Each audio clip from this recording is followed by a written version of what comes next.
Hello folks, my name's David Edgar, I'm the host of Heart and Hand, the Rangers podcast, and I'm joining you today after Rangers' 3-3 draw at Fir Park in Motherwell, and not a good performance from Rangers, especially in the second half.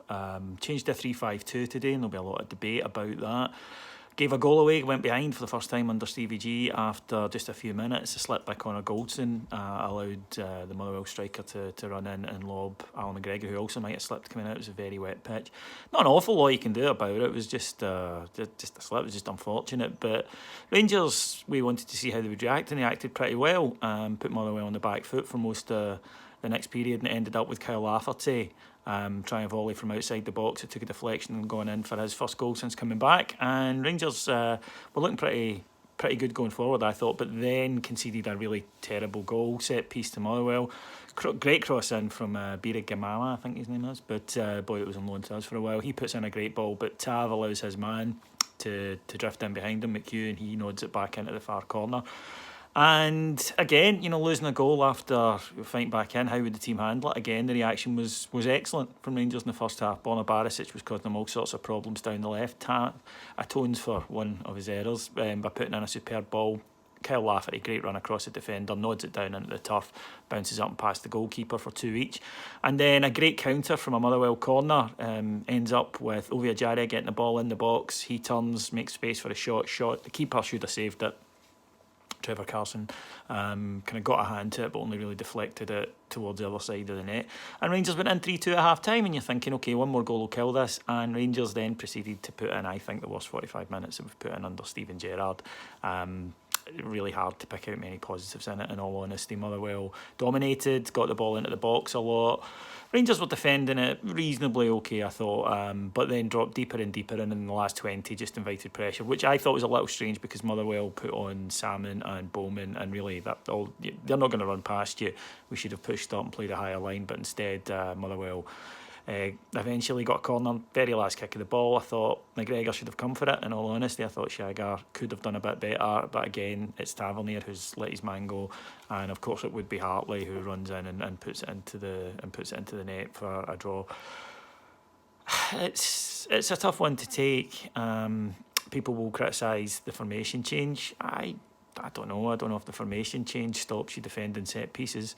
Again, Tavernier, the good and the bad, and on the days the good outweighs the bad, it's great, but on the days it doesn't, then you can see why people get frustrated with him. He has to do better, and it's not going to change, because if you're playing against us, then you are going to target him at every single set piece, because he just doesn't appear to deal with them in a very strong manner whatsoever. I thought the gaffer today got a couple of things wrong. Maybe the formation was one thing, but I thought his substitutions were strange.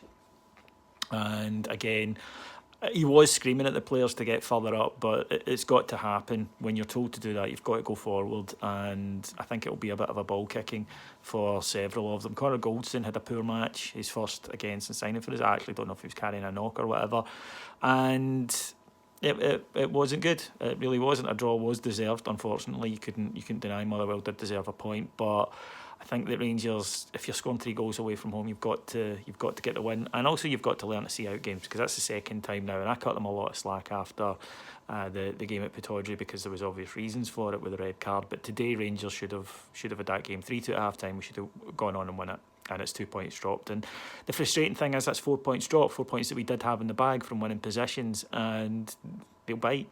They will clock up. They will bite. And we need to see how we react to this. We handled going behind twice well. We showed fight and we showed desire, and that should be noted. It's not all negatives today, much as you're angry when you lose a goal at the last kick of the ball, but we do have to do better than that. Possibly there have been signs in the last 2 matches of the team looking slightly jaded. They do have the international break coming up, but we're going to need 2 huge performances away in Russia and then away in Moldor to get the results that we want. And overall, it's just a really disappointing day, because, as I say, I thought we should have gone on to win that match there after the position we'd put ourselves in at half time. But second half, we couldn't get anything going in attack sense, couldn't hold the ball up so well. Plus points, like I say, heart, drive, some great football in the first half. Good performance from Kyle Lafferty again, showing what he'll bring to the side. Much needed goals because, again, I don't think we're getting enough, although great to see Ovia Jaria get one, hopefully the first of many. Again, defensively, it was like watching us last season, just too many lapses, too many mistakes, too many opportunities given to the other team. And look, Motherwell are a physical side, and I thought we handled it reasonably well, in all honesty. We certainly didn't look cowed or battered down. But you've got to be able to see out games, and that's twice now, and it becomes a thing after three, in my opinion. So Rangers just need to learn to be a bit better at seeing out the games. The manager will get a bit of criticism. He brought a substitute on, Lee Wallace, back in the picture. He came on at the corner that led to the goal, and I always thought it was a sort of footballing shibboleth that you don't make a change at a set piece when you're defending a set piece, but we chose to do that. At the end of the day, if Tav doesn't lose his man, if McGregor comes for it, and as Reno Gattuso so memorably said, if my aunt had 3 balls, she'd be a pinball machine. So, yeah, disappointing, and we now need to go away, regroup, see how the group collectively handle this. I've had a lot of praise. They'll get a fair bit of criticism today, such as life at Rangers, and we'll see how we do moving on from there. We'll be back tomorrow after watching the game and hopefully calming down a little bit, watching it back a second time. I will say that first half was a terrific game of football, not great if you weren't a neutral, but if you were, it must have been absolutely superb to watch. But we'll be back tomorrow on Heart and Hand Rangers podcast. Get from Apple, Android, all the places you get your podcast. And if you want a little bit more from us, then we're on Patreon. That's patreon.com/Heart and Hand Rangers podcast. Till I speak to you again, take care. Cheers. Bye.